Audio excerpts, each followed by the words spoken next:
I think it's only right that I start off by addressing the Manchester City curse. Apparently, Manchester City are cursed now because they won the Community Shield, and this is because only one team in the last decade has won the Community Shield and gone on to win the Premier League title. And who that one team was, I'm sure you can guess. Yes, Manchester City. They're the only team in the last decade that have won the Community Shield and gone on to win the Premier League. And I understand some Arsenal fans, but we need to not fall for all these stats pages on Twitter, all these blogs that want to give us stuff to cling on to. Don't get me wrong, I'm an Arsenal fan and a desperate one at that. I'm as desperate as they come. But we can't see all these stats and just hold on to it as if it really holds true. It's not going to be the case. If we're going to win the league, we are going to do it playing well and finding a way to accumulate 90 plus points to beat this Manchester City side. I just wanted to address that and get this out of the way. Now let's talk about what we learned from the Manchester City versus Manchester United Community Shield game. Honestly, I am surprised by how we went. It started off exactly how I expected. Man City dominating the first half, creating all the chances, hitting the post with mancity, the guy that I don't even know the Foden-esque, that left foot thing that he has going on. I get that. That's how I expected Manchester City to play in the first half. But the second half blew my mind.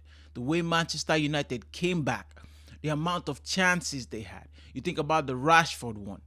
You think about the fact that Bruno Fernandes, if he timed his run right, they probably would have had the lead earlier.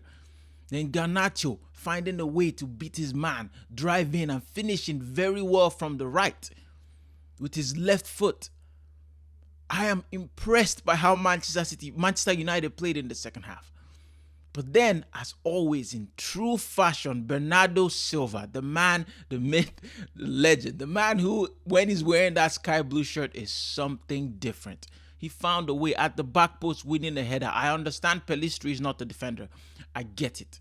I get that. But winning the header for somebody so short is still impressive. You have to give him that. And the willingness to win. You know, when he fouled Garnacho just a couple minutes before, that dirty foul that he made to make a statement. I'm coming for you. I want this and you're wasting my time. He hit him, went on to score the equalizer. I thought that was such a powerful statement. And they went on to win.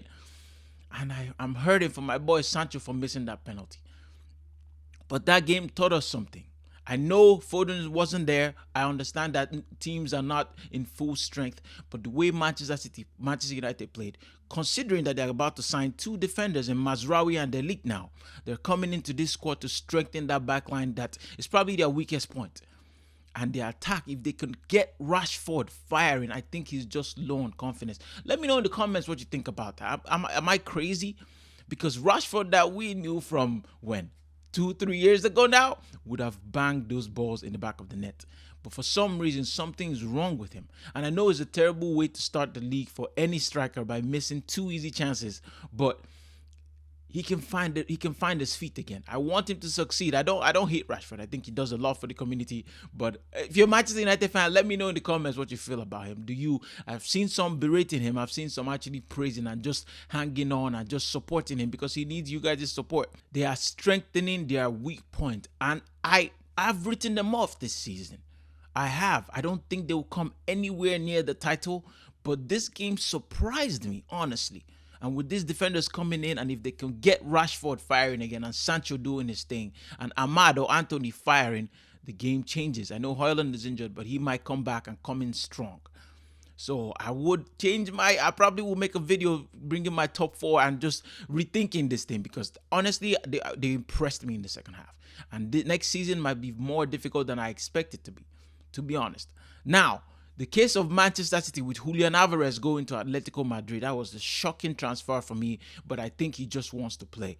And with Haaland up there, he's not going to get as many minutes and as many games as he wants to. So I understand him leaving. But what does that mean for Manchester City? For me, absolutely nothing. This Manchester City side, do you see how well Bob has been playing every time he comes on? Did you see how he destroyed Martinez in that game against Manchester United in the Community Shield final? Did you see that? He's just going to slot right in when Foden comes back and De Bruyne and Bernardo Silva doing his thing and Pep Guardiola at the helm making decisions. Trust me, they're not going to feel this. Yes, they lost Cole Palmer and he fired at Chelsea, but they still won the league.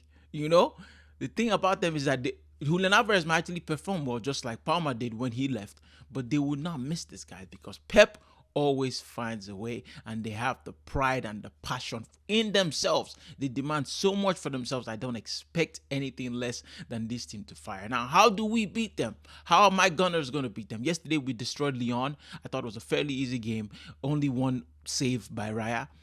Calafiori came in, tried his best, looked like he wanted to show something about himself. Edin Nketiah seems to be staying now, so we have three strikers in Havertz, Jesus. Jesus looks very hungry, even though he didn't have the best game yesterday, even though he came on as a sub. Havertz also didn't have the best game yesterday, and we're definitely not signing a striker.